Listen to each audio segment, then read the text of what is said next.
ही बघा, ही लाखोळीची भाजी आहे. ही अशी हरळीसारखी भाजी असते ही, आणि याला चण्याच्या भाजीसारखे बारीक फुलं असते जांभळ्या कलरची. तर या भाजीला छान बारीक चिरून घ्यायचं आहे. अद्रक लसूण मिरचीची पेस्ट केली.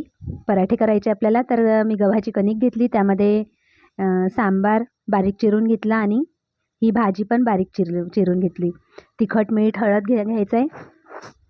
मिरचीची पेस्ट घेतली, अद्रक लसूण मिरचीची पेस्ट, आणि थोडा ओवा घेतला, अर्धा चम्मच ओवा घेतला, आणि 2 चमचा तीळ घेतले.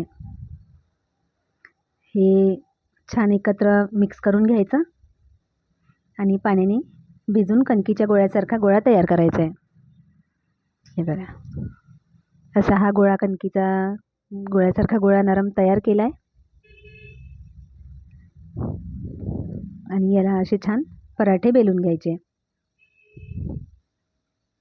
असे पराठ्यासारखं लाटून घ्यायचं, आणि तव्यावरती याला तेल लावून शेकायचे. आपण तूप लावून पण शेकू शकतोय, तुपात पण शेकू शकता. तर मी तेल वापरलेलं आहे. असे छान पराठे भाजून घ्यायचे. ही भाजी खूप छान वाटते खायला, आणि सर्वच भागामध्ये ही भाजी नाही मिळत. आमच्या बाजूवाल्यांनी मला भाजी दिलेली आहे ही.